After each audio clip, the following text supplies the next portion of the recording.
একটা বার দেখেন।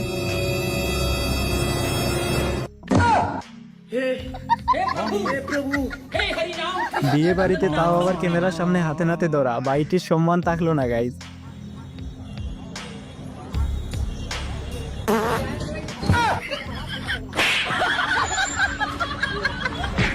বাইরে ভাই এটা মনে হয় 360 ডিগ্রি অ্যাঙ্গেলের পাথ ছিল। দেখেন এখনকার বাচ্চাদের অবস্থা।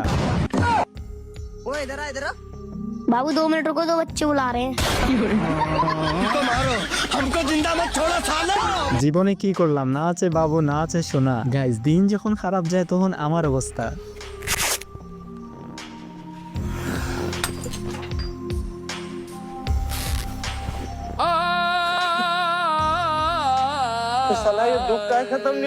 হালকা করে নিজেকে দেখলাম মনে হলো। সো গাইজ ভিডিওটি কোন পার্টি দেখে আপনি হেসেছেন কমেন্টে জানাবেন। কিন্তু বিদায় নিচ্ছি, দেখা হচ্ছে নেক্সট ভিডিওতে। আল্লাহ হাফেজ।